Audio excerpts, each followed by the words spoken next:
Ինչպես կլա հայ առաքելական եկեղեցին եւ pedagogiությունը փախուն ունենա։ Գարերի փանը ասիգա։ Գիտեմ, դուք ամենքդ աչքերը բացած գսեք, որ բادیակ ինչ պիտի ասե այս վերջին կառավարության եւ եկեղեցու ընդփախումներու մասին։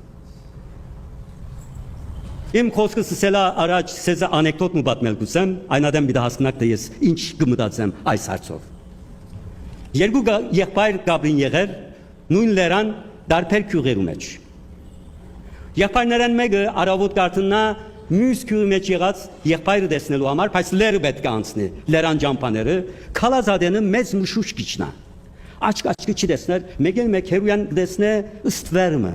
քազանի ըստվեր, արդյոք արջը, արդյոք քայլը։ Գամած իր զենքին գերգարի իր ցերքը, հետո գմոդենա որ եկող մարդ է, բայց զենք ունի։ Ավազակ է արդյոք։ Ուրեմն ինքնա զենքը գհանե, կտեսնե որ թիմացին նա զենքը պիտի հանե, ճիշտ պիտի գրագե, վերջին ցայնով գսե որ ով ես, թիմացեն ցայնը գուկա, եղբայրս, ես եմ։ Ցայնը գջանչնա, գմոդենան, գողջե քուրվին, կհասկանան որ ոչ թե թշնամի են, ոչ թե քազան են, այլ եղբայրներ են։ Բայց մշուշը ինչպես ցույց կտա եղբայրները որպես թշնամի։ Հայաստանի վիճակը ես այսպես կտեսնեմ, մշուշ կա։ Հատկապես 44 օրվա պատերազմեն հետո այնպիսի մշուշ իջավ մեր ազգին վրա, որ աչքի չտեսներ։ Հայը հայուն թշնամին թարսած է, հայը հայուն գամփաստան է։ Ամեն մարդ ամեն դե թավաջան կտեսնա։ Ամեն մարդ բոլոր գործանուններու համար մեկ մարդուն պատասխանատու գտնել կուզեն։ Այդպես չէ։ Մշուշն է մեզ այդ ցույց կտա։ Ինչպես կլա հայ առաքելական եկեղեցին եւ pedagogiությունը փախուն ունենա։ Գարերի փանը ասիգա։ Մտածված փամը,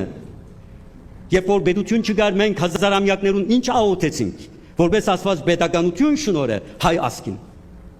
Հետևաբար սիրելիներ, պետք է աղոթենք եւ խնդրեմ քիչ խոսենք, որովհետեւ քիչ գիտենք մենք թեփքերու մասին։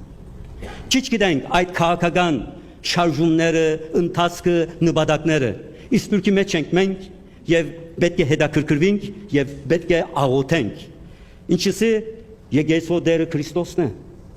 Աղոթենք որովհետեւ Քրիստոսը շարժման անցնի։ Այնպես որ ես իմ աղոթներս կուղեմ մեր հայրենիքի բարօրության համար, անթորության համար եւ ծեր բոլոր աղոթներ կհավաքեմ խաղաղություն թողլա։ Աստված մեզի այդ իմաստությունը դա հայու աչքերուն մենք տեսնենք եղբայրը եւ քույրը